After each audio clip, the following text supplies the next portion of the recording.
I foresee like 3 weeks of information culminating after we look at kind of the history of anti-Semitism, culminating into what are some of the events that we see going on today, like why are those things happening? In other words, a history of modern Israel.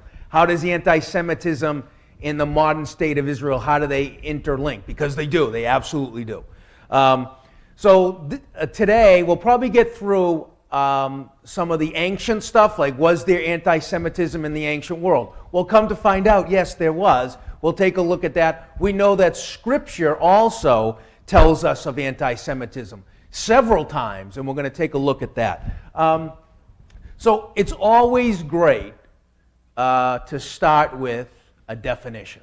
Let's make sure all the words that we are using are appropriate, right? And everyone knows what those words mean, okay? People have been fighting over what is anti-Semitism for a long time. But here's a very basic, simple definition. A hatred or prejudice against the Jewish people.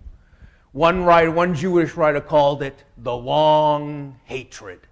I think that's great. That really puts into perspective what we're dealing with here. Thousands and thousands of years of hatred, of prejudice, of mistreatment, of persecution. How does that affect the people? Well, we're going to find out that it's going to affect them in some positive ways, despite all this just horrendous negativity that we're talking about here.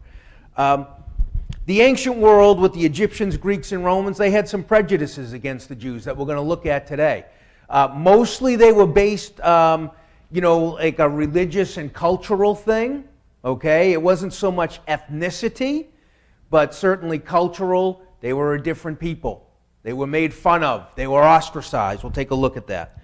Things aren't going to get any better with the Romans. Things aren't going to get any better with the advent of Islam as well in the Middle East and in other places.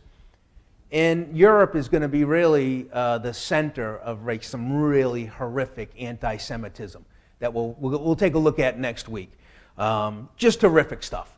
And this type of attitude towards the Jews, it's just ingrained in some type of people.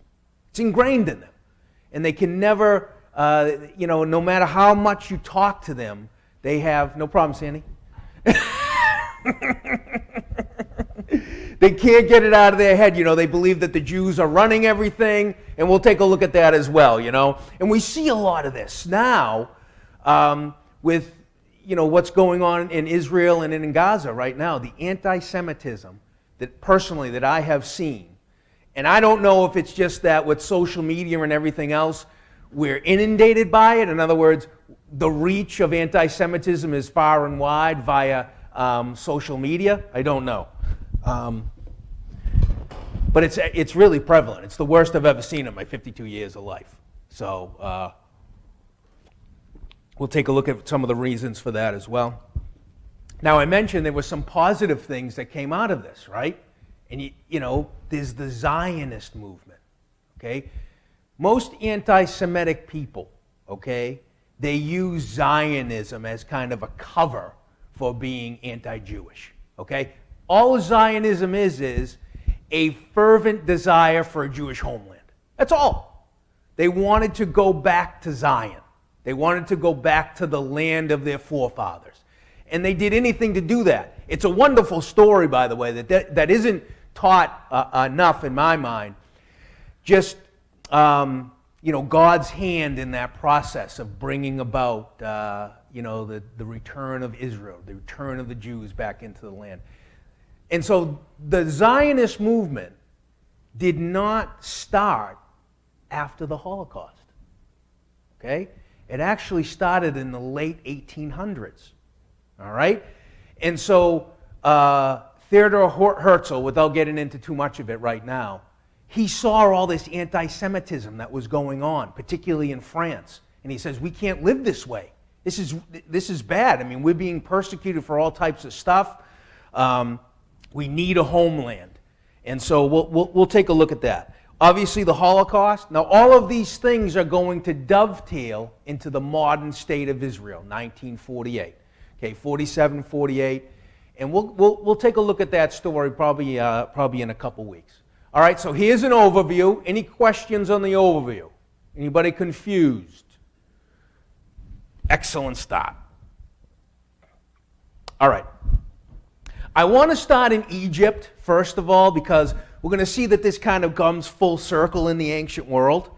But we know that there's a famine in the land, right? We know the story of Joseph and his brothers going down into the land because of the famine. Joseph saves his father's house and all of the small group of Hebrews that went down there. But this is an interesting time in the ancient world. It's a time of great upheaval. People are moving from different directions. Remember, the Bible says that there's a famine. So immediately, if there's a famine, people start looking for options, where to go.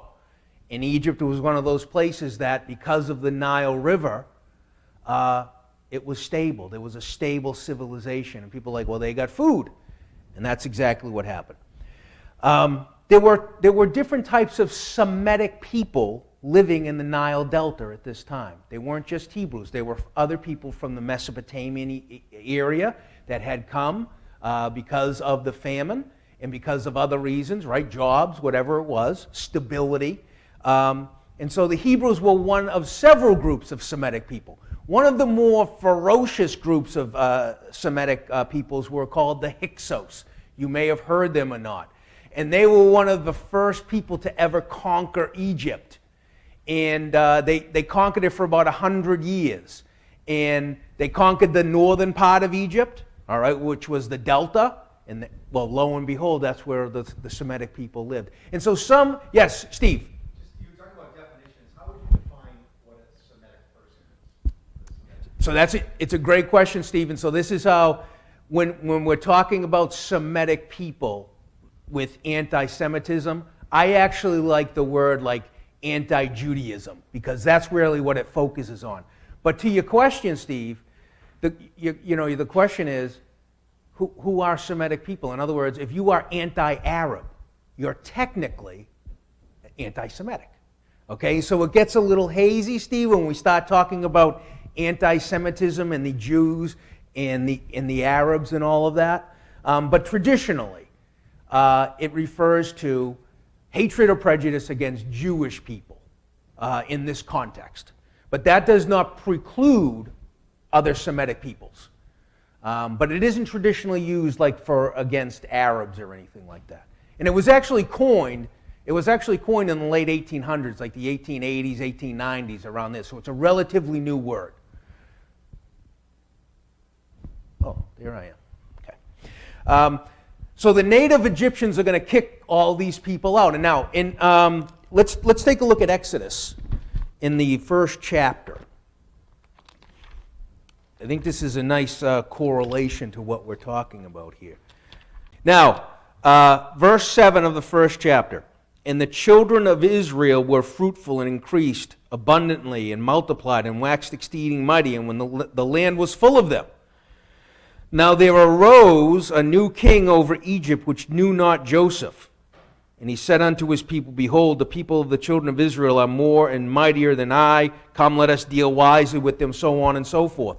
And so some historians and archaeologists have said that once the Hyksos were kicked out, this is when the native Egyptians tried to kick out or enslave all the other Semitic groups, particularly the Hebrews, because they felt that the ethnicity between the different Semitic groups would be a bond, and they could come together, right? As Pharaoh says, they can come together and they can overthrow us, just like happened with the Hyksos. So just keep that in mind. I would say that this would be like the first example in Scripture of anti-Judaism, all right, or anti-Semitic programs. And it was, well, they were enslaved.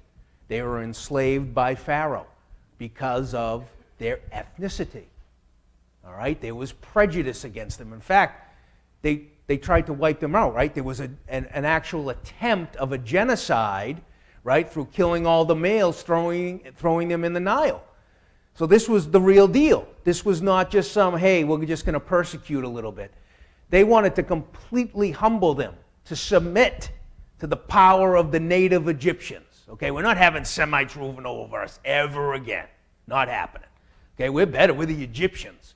Okay, and so there was, a superiority complex that the Egyptians had when it came to all other people. We're going to find out as we kind of delve into this as well that a lot of these groups are going to have that superiority complex, particularly the Greeks. Ooh, the Greeks, right? Remember, the Greeks are like, hey, we're the Greeks. If we're civilized, anybody else is a barbarian, right? And that's pretty much how they talked, And they said, the word barbar, like barbarian, comes from bar, where people's like, I don't know what he's talking about. He's not speaking Greek. And so this is where the idea of barbarian came from. Yes, Steve. Just trying to get to this idea of Semitic people again. Yes. So it's more than just Judaism. When you're talking about the Semitic people living in the Nile Delta, it's sort of a group of people that spoke Semitic languages. They had a Semitic language, but they're descendants of Shem.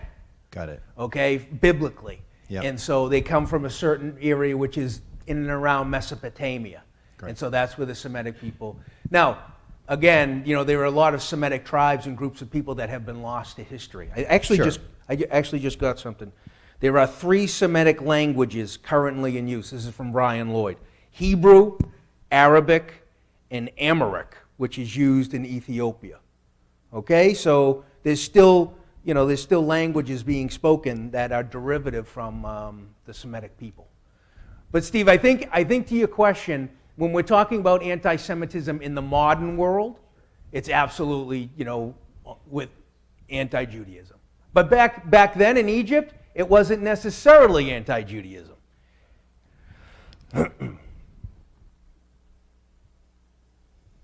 Okay, let's hop forward. I know we're hopping forward here a little bit, but I just want to take a look at this. So it comes to the Babylonian captivity. We know this story, but it's really a fundamental story to Judaism. It's a fundamental story to the survival of the Jewish people, and for us, the survival of the Word of God, the survival of the Torah, of the sacred scrolls. This is when all of these things, they could have been lost to history. Think about that. I mean, the whole city of Jerusalem was set on fire. But we still have all of the, the sacred scriptures, which are wonderful. And there's a wonderful story about that we may look at later on. But by the rivers of Babylon, we know Psalm 137, right? By the rivers of Babylon, it's once again the children of Israel or the Jewish people enduring something horrific, right? I'm going to give you, let's take a look at this in Jeremiah 31.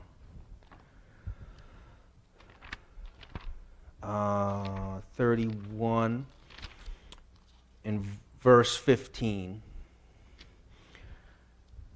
Well, before we look at this, okay, let's keep your finger there. Let's turn to Jeremiah, the 40th chapter.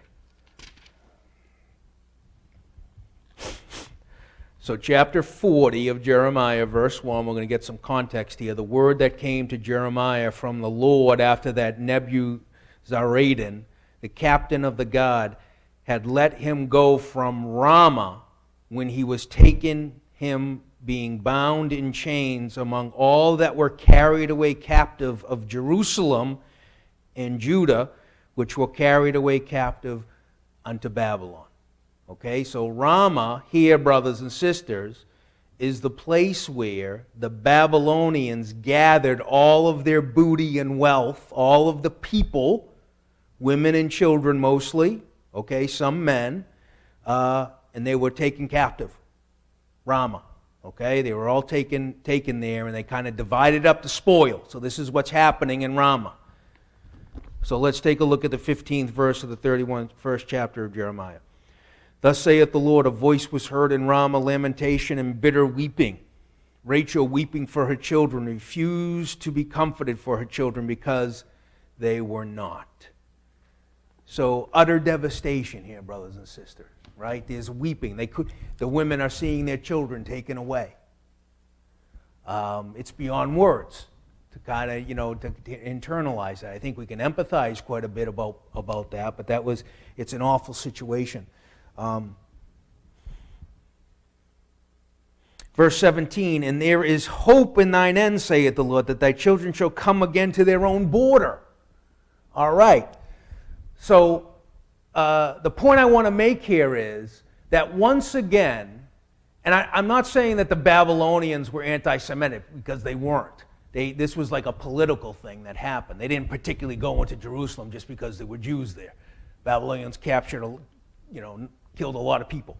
Anyways, this is another event where the Jews are just brought low, okay? But there's always hope about what? What was the hope here that Jeremiah mentions? To come into your own border, okay? So that connection to the land, the Jewish people and the land, there's an unbroken bond between those two things, okay? Between the land and the Jewish people. And this all has to do with this type of thing, that they long to go back into the land. There's a song, I can't remember off the top of my head. We were like those that dreamed, right, when we came back into the land, something like that. They couldn't believe it. But this was an incredible event, all right? However, many Jews, the poor, as we're told in Scripture in Jeremiah, they stayed in the land. What the Babylonians would do is they looked at people as resources.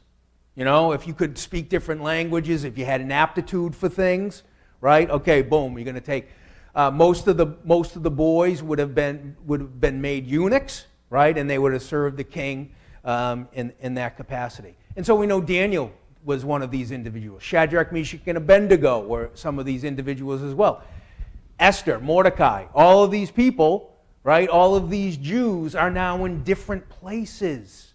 They're not just in Jerusalem. They're not just in Judea and Israel proper.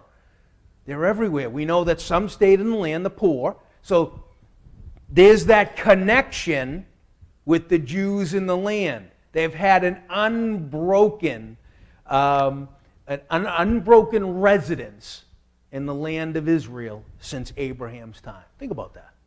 Talking 3,000 years in inhabiting the same type of land. Even during, when it was controlled by Islam, okay, and the different caliphates, there were always Jews in the land. We'll get to that. Many Jews went down to Egypt again. In fact, there was already a pretty sizable Jewish population or community down there. So sizable that they built their own temple. There was a temple down in Egypt during this time dedicated to Yahweh. And it was by the Hebrews. And so we're not really sure where these Hebrews, came from.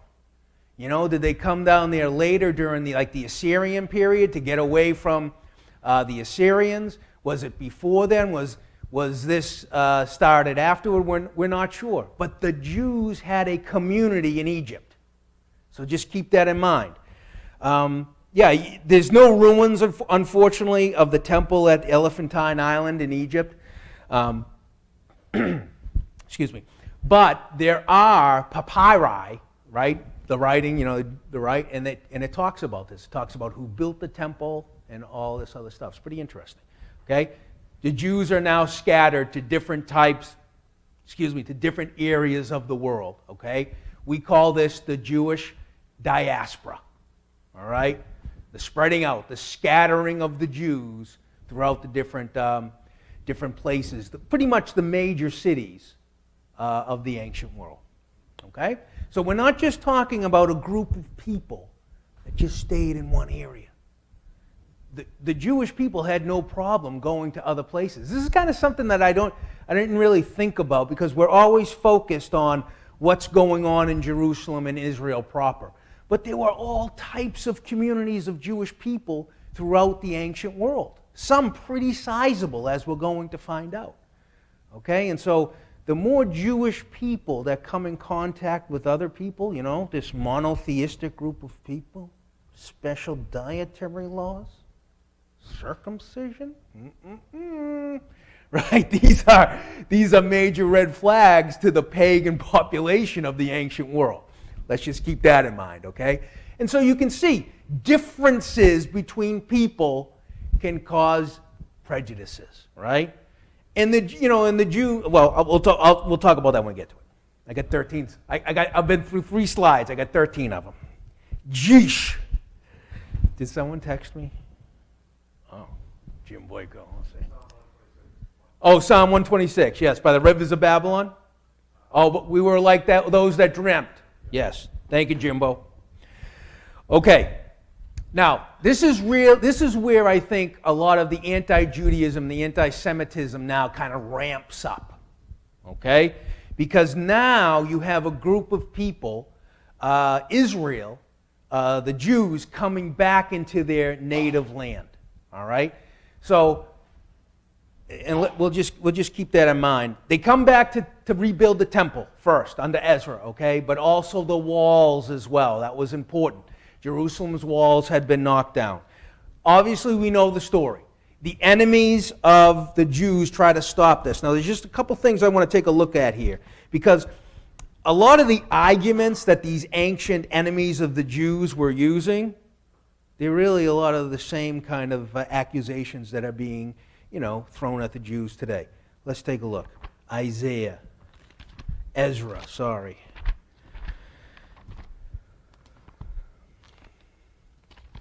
In Ezra, the 4th chapter. So the enemies of the Jews, the adversaries of the Jews, they sent a letter to King Ahasuerus. Be it known, verse 12 of the 4th chapter of Ezra, be it known unto the king that the Jews which come up from thee to us are come unto Jerusalem, building the rebellious and bad city, and have set up the walls thereof, and joined the foundations. Be it known now unto the king that if this city be builded and the walls set up again, then will they not pay toll, tribute, or custom, and so thou shalt endamage the revenue of the kings. Right? And so they're saying, look, these Jews, they got a history of rebellion. They don't listen to anybody. They don't follow the customs. They don't want to pay their taxes. They're not going to pay any taxes.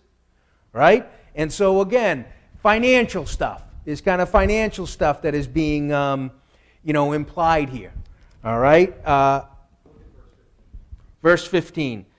That search may be made in the book of the records of the fathers. So shalt thou find in the book of the records, and know that the city is a rebellious city and hurtful unto kings and provinces, and that they have moved sedition within the same of old time, for which cause the city was destroyed. So there's some truth in that, right? There's some truth in that, but obviously they're spinning this whole thing into a bad light, right? And I'll give you an example today, right? There are a lot of Jewish people in the United States government. They work in the government, okay? Just like a lot of different types of ethnicity.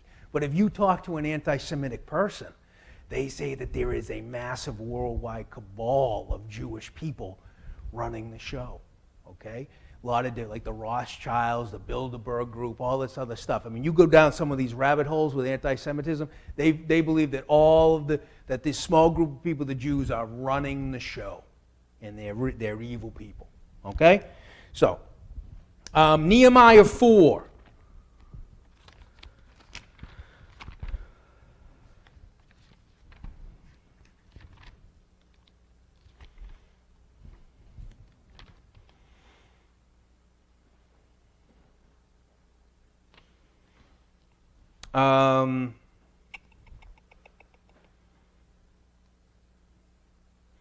It mentions in verse 7 that all of these, Sanballat and Tobiah, the Arabians, the Ammonites, the Ashterites, heard that the walls of Jerusalem were being made, and they conspired all of them together to come and to fight against Jerusalem and to hinder it.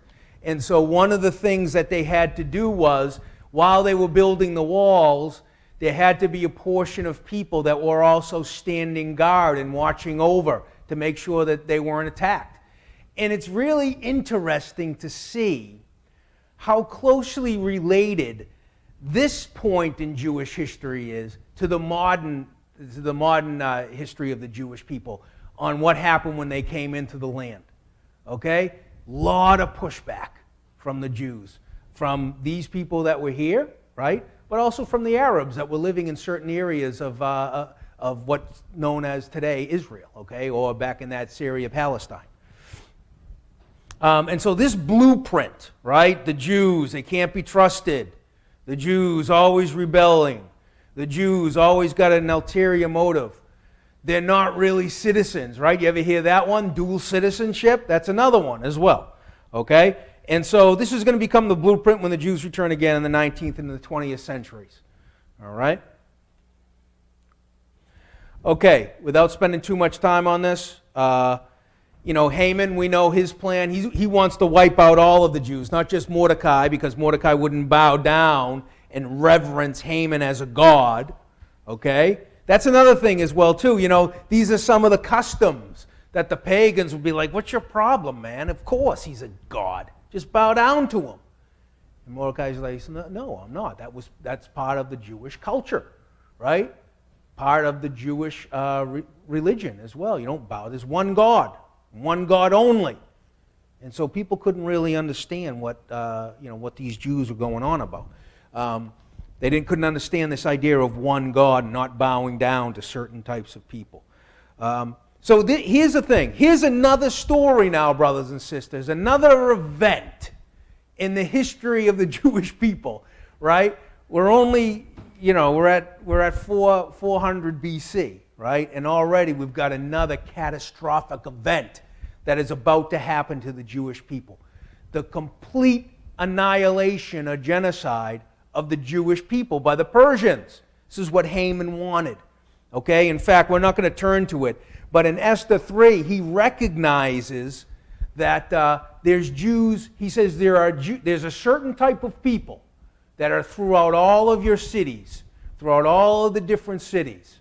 Okay? And they're causing you trouble. Let's take a look at it, actually. I think it's important.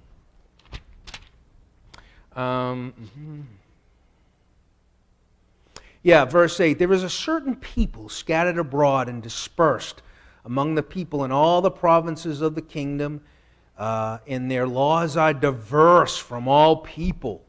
Neither keep they the king's laws. Therefore it is not for the king's profit to suffer them. Shouldn't suffer them. They're not following the king. They have different customs. They're different. All right, and this is the beginning. We know the story, right? Tables are turned. How quickly the turntable turns, right? Haman had this big plan. He had the gallows up and everything. Boom. The Jews actually are given some time to actually avenge themselves of their enemies. And we have the Feast of Purim, right, today to commemorate this event. You almost got us, Haman. Right? So this is a great story. Now, let's just think about it for a second. Think about how these stories affect us as believers, right? Like, these guys are just persevering. They're going through all of this stuff, right? This small group of people, but they're still hanging on. They're still faithful to God. They're still performing all of the rituals of their religion. They're still remaining separate from the paganism that was everywhere. It's incredible. Now think about how a Jewish boy or girl hearing these stories, right? That was one of the things that the fathers every Passover were to tell this story. It was the telling of the story and passing on these wonderful stories of hope despite intense, horrific persecution. I think that's ingrained in the Jewish mind. This idea of persecution, but perseverance, right? Horrible things happening, but there is hope. And this is how if you talk to a Jewish person, particularly an Israeli, this is what they say. You can't get rid of us. Can't get rid of us, right? Despite everything. All right, this is pretty interesting about Alexander the Great. He's fundamentally going to change the world, as we may know. He is going to conquer massive areas of the Persian Empire. Now, there's this great story about Alexander the Great not conquering or destroying Jerusalem. All right? I'm going to very quickly tell the story. Alexander the Great has just destroyed Tyre. He goes to the high priest, I forget his name, says, hey, can you send me some soldiers? You want to help me? I'm going down to Gaza, or I'm going to take Gaza, and then I'm going down to Egypt. And the high priest is like, look, I mean, best of luck to you, but I made a vow to the king of Persia to pay him tribute. I can't pay you tribute. I can't go back. So Alexander gets crazy. He goes, he marches up to Jerusalem. In a dream, the high priest has a dream. God sends this idea to him. He goes, go out and meet Alexander in all of your linen in your robe, with your mitre and everything else. And so this is what the high priest does. He goes out and he sees Alexander in this massive army coming up to Jerusalem. And the high priest and all his retinue comes out, and he's dressed up in all of his mitre. He has a gold mitre on with the name of God, name of Yahweh on it. And Alexander comes up, and instead of being hostile to the high priest, he actually pays homage to the name of God, to Yahweh. Now, why did he do that? Well, while the high priest was having a dream, Alexander also had a dream that he was going to meet a man the following day, and you should listen to what he has to say. And so the high priest told him about Daniel's prophecy, about the he-goat, right, pushing against the king of Persia. And he explained all this to Alexander the Great. And Alexander the Great is, obviously, yes, that's exactly what I'm going to do. And so instead of conquering Jerusalem, he went and he conquered the rest of Persia. Now, it's whether or not this actually happened, I don't know, but, God's hand sparing Jerusalem at this time. In any event, some of the Jews, mercenaries, formed up with Alexander the Great, okay, and went and fought with him in all these wars for years and years. And because of that loyalty, Alexander the Great gave them land. This was the deal. If you fight for me for a certain long time, I'm going to give you 40 acres and a mule, or whatever, whatever they said. You're going to get a little area, where you can raise a family and grow your food. You know how it is. And that was great. The Jews are like, hey, I can travel the world. I can also stick it to the Persians, right? Because at this time, the Jews' relationship with the Persians was not great. The Persians were kind of losing control of that area, and they were pretty brutal to the Jews and some other people. So the Jews, once again, said, hey, we've had enough. And so this was a great opportunity for these young Jewish men to go and to, kill some Persians, to get some revenge. And so they're given land in Alexandria, Egypt. Okay? We're coming right back to Egypt again. All right? Now, just very quickly, here is all of the A's are where Alexander, set up a city. Yeah, I'm going to name it Alexander. Or Alexandria, no problem. And so here are all the A's. And so the A right there on Egypt, that's Alexandria. Alexandria is going to be one of the wealthiest, most populous cities in the ancient world. All right? Here are some examples right here. This is kind of the vastness of Alexandria at the time of Cleopatra, so right around this time, a little later on. But you can see you had the massive lighthouse, the commerce here, the ships coming in and out. I mean, it's right on the delta. It's right on the delta of Egypt, but also it's right on the Mediterranean Sea. Okay, and so you're getting all kinds of trade going on here. It's a vast, it's a pretty cosmopolitan city for the time. The wealthy lived here. You can see right there. She had that pointer, but you can see the harbor that was there. I mean, this was state of the art, world class city. All right, here's another view down Main Street. A lot of things going on. Some sources say there was almost 1 million people living in Alexandria, in and around Alexandria. Probably wasn't that much, but certainly 500,000, that type of thing, right? And now, if you just notice, here's the Great Harbor. You had the massive lighthouse, the Pharos lighthouse. But what do we have over here? The Jewish quarter. Interesting. You're telling me that the city of Alexandria had a good-sized area where the Jews were? Oh, yes, yes. And this goes back to, number one, there was always really a community of Jews somewhere in Egypt. But number two, this is the land that Alexander gave to his Jewish mercenaries, okay, in this area. Jim, question? Okay. And so this Jewish quarter is actually right near, see where Regina, it says Regina, okay? That's where the royal seat of power was. This is where like people like Cleopatra and Ptolemy would be. And the Jewish quarter is right near there, okay? And so some of the Greeks didn't like that at all right? Now, let's take a look at this quote.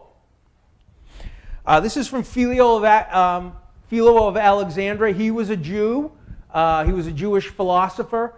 And so this is what he says about the Jews at this time. All right? Around 200 BC, okay, 150 BC, somewhere around there. For so populous are the Jews that no one country can contain them. And therefore they dwell in many of the most prosperous countries in Europe and Asia, both in the islands and on the mainland. And while they hold the holy city, where stands the sacred temple of the Most High God to be their mother city, Jerusalem, yet those which are theirs by inheritance from their fathers, grandfathers, and ancestors, even farther back, are in each case accounted by them to be their fatherland, in which they were born and reared, while to some of them they have come at the very time of their foundation as colonists, as a favor to the founders. So already during this time, brothers and sisters, the Jews are everywhere. They're in all of these different cities, some to a larger extent are others. And this is very interesting. They look at themselves as, let's say, yes, I'm a Jew in my religion and my ethnicity, but I'm from Egypt or I'm from Greece, that type of thing. Okay? And so this actually coincides with Acts 2, verse 5, because remember all of the people, all the different Jews from all over the Mediterranean and other places had come to Jerusalem for Passover, and they were all speaking all kinds of different languages. Well, why were they speaking all kinds of different languages?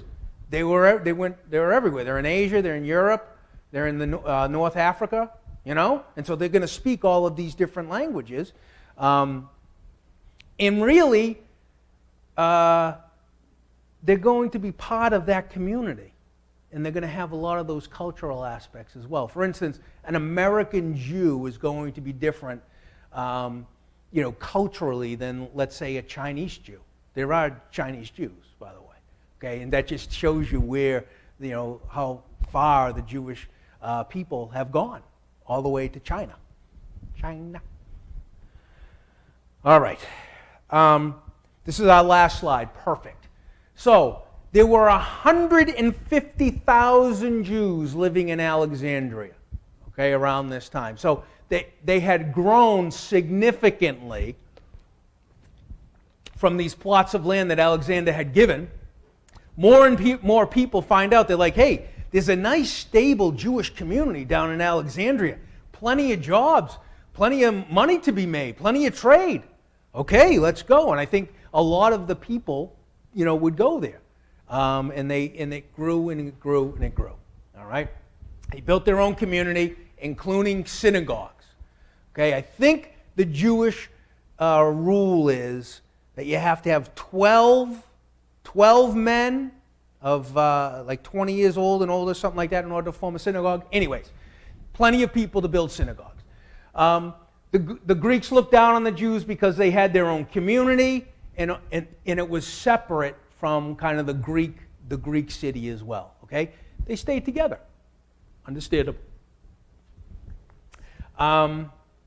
The Greeks believed that they were superior to the Jews, but here's the thing.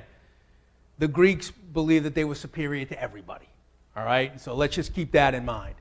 And so we've talked about this. they were monotheistics. They had these dietary laws. They had circumcision. They go to their house of worship on Friday night, and they got all these different rituals. They don't believe in many gods.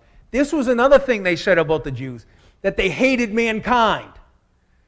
Misanthropic, I think, is the word that they use. They looked down on mankind and they hated God. These are some of the things that the Greeks said about the Jewish people. They had a bad attitude towards their fellow man, so to speak. Okay, interesting. This is really fascinating. In order, we have all kinds of propaganda going on right now, right? But here was a little piece of propaganda. The Greeks knew about the Jewish story of the Exodus, all right? And we know the story of the Exodus. It's this grand story of Moses and God fighting against Pharaoh. Let my people go. And Moses, with the 10 plagues, finally, with God's help, obviously brings them to the right to the promised land. The Greeks retold it differently.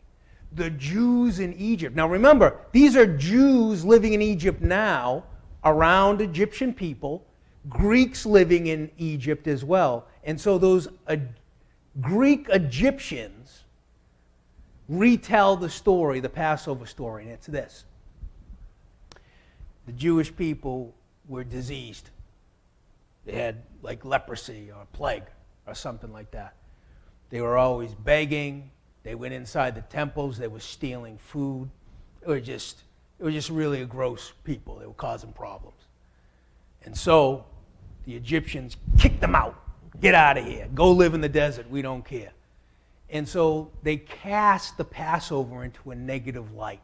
In other words, the Jews weren't taken out of Egypt by the hand of God. They were kicked out because they were full of leprosy and disease. And they were thieves, and they were doing all kinds of antisocial things. Okay? The Egyptians ate this up because they knew the story as well. And they're like, the Jews, they killed the firstborn and all this other stuff. Why did they do this to Pharaoh? There was a certain type of nationalistic pride that goes along with this story. From an Egyptian point of view, the Jews saying, well, I'm the chosen people. God helped me get out of Egypt in slavery. And the Egyptians are like, well, it's an awful story. I mean, you killed everybody, right? So there's different perspectives on it. I just found that really fascinating, right? They're trying to undermine the Jews in their origin story, really. Let's see. So this is the last thing I'm going to talk about. The Greeks and the Jews had similar privileges, okay? They were citizens. They could be involved in politics. They had access to education, athletic games, etc., and so on, okay? When the Romans got to Egypt, they did away with all of this stuff. They said, no one has this anymore. We're Romans. You're doing things by our hand. The Greeks got all upset. The Jews got all upset. So this is the compromise that Rome made. Okay, if you live in the proper city of Alexandria, you get to keep your citizenship. You get to keep all of your privileges. Okay? Both Greeks and Jews. But if you lived outside of the city, you didn't get those privileges anymore. Okay? More Greeks lived outside of Alexandria proper than the Jews did, right? The majority of the Jews lived inside the Jewish quarter, inside of Alexandria. They got to keep their privileges as citizens. All those Greeks living outside around Alexandria lost all their privileges. So instead of blaming the Romans for this, guess who the Greeks blamed? The Jews, right? Very, very common, right? This happened throughout the Middle Ages constantly, as we're going to see, Lord willing, next week. And so this friction between the Greeks and the Jews is going to increase. There's going to be riots. 66 AD is when the revolt against Rome began. Okay? Keep that in mind. The beginning of the revolt against Rome began in 66 AD. So from 66 AD to 71 AD, Rome was in Israel wiping it out. All right? Just horrific. Meanwhile, down in Alexandria, the Greeks, emboldened by this, they begin their own genocide against the Jews here. Okay? And the majority of the Jewish community in Alexandria is going to be wiped out. Wiped out. Gone. There's going to be massive riots. There's going to be a massacre of the Jewish population during that time. You know, you want to talk about a horrible time in Jewish history. We're focusing on Jerusalem in AD 70. There was destruction, massacre, and genocide happening down in Egypt to the Jewish people at that time as well. Okay, and so there was really no, where do you go? Can't go down to the community in Alexandria. It doesn't exist anymore. Can't go to Jerusalem. It's been burnt with fire. Very tough time for the Jewish people.